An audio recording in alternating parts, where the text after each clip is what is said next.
اعوذ باللہ من الشیطان الرجیم بسم اللہ الرحمن الرحیم نحمدہ ونصلی علی رسولہ الکریم۔ انتہائی قابل احترام سامعین و حاضرین، مجھ سے اچھے لوگوں، السلام علیکم ورحمۃ اللہ وبرکاتہ۔ تھروچی پڑھ لیں۔ اللہم صلی علی محمد وعلی آل محمد۔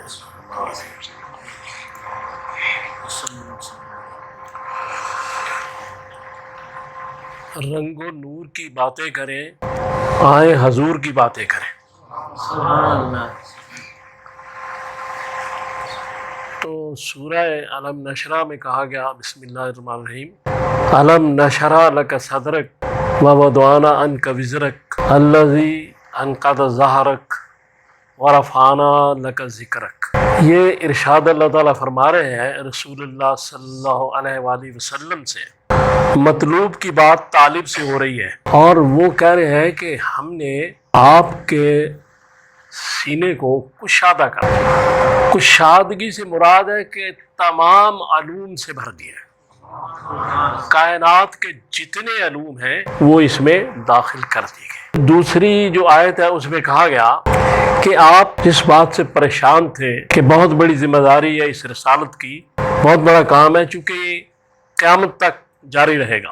پہلے نبی آتے تھے، کوئی اپنے ایک گاؤں کے لیے، ایک شہر کے لیے، زیادہ سے زیادہ ایک ملک کے لیے، پوری کائنات کے لیے، پورے انسانوں کے لیے۔ قرآن نے کہا آپ کو ہم نے تمام انسانوں کے لیے نبی بنا۔ تو یہ جو ذمہ داری میں آپ پریشانی محسوس کر رہے ہیں، محسوس نہ کریں۔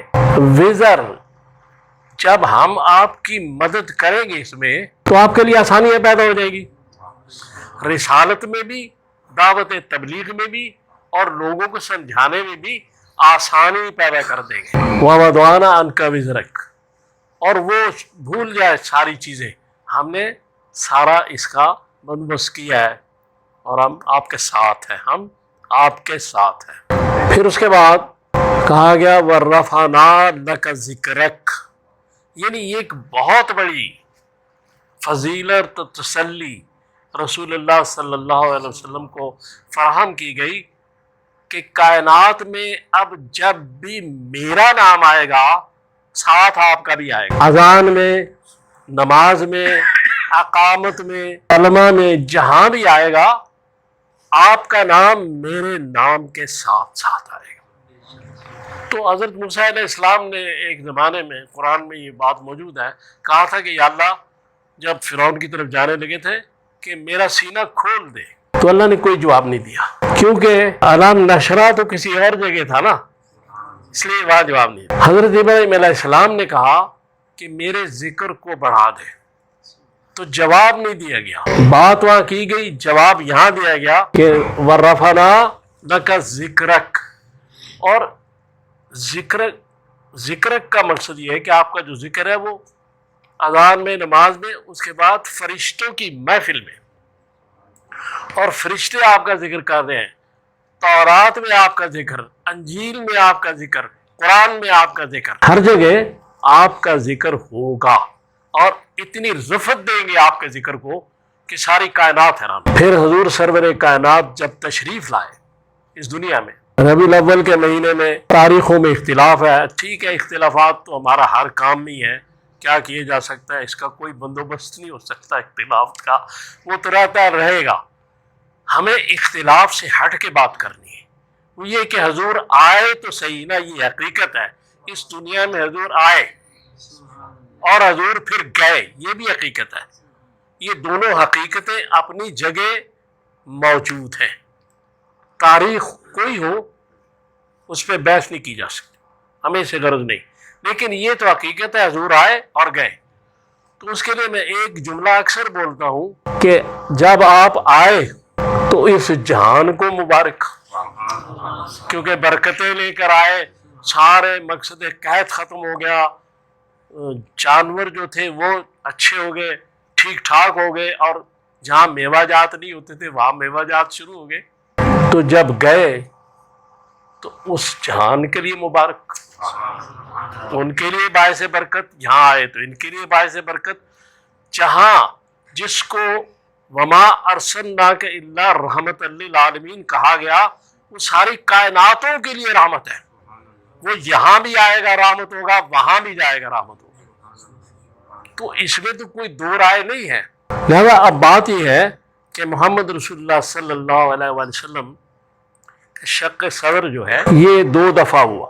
یہ جو مسلم کی کتاب الایمان باب الاسراء میں یہ موجود ہے حدیث پاک. جب آپ 4 سال کے تھے تو جبریل علیہ السلام آئے اور انہوں نے آپ کا شق صدر کیا اور اس میں سے جو معاملات اللہ تعالیٰ کی طرف سے دیے گئے تھے وہ ڈالے اور کچھ ٹھیک کیے. یہ وجہ اس لیے تھی کہ حضور سرور کائنات صلی اللہ تعالیٰ علیہ وسلم 40 سال بعد مبعوث ہوئے. 40 سال تک جو حضور کا عرصہ تھا اس دنیا میں، اس دنیا کے اندر، اس عرصے کو بھی شریعت کے اندر ہی رہنا تھا. تو جب شریعت کے اندر رہنا تھا تو نبی سے کوئی کام خلاف شریعت نہیں ہو سکتا تھا.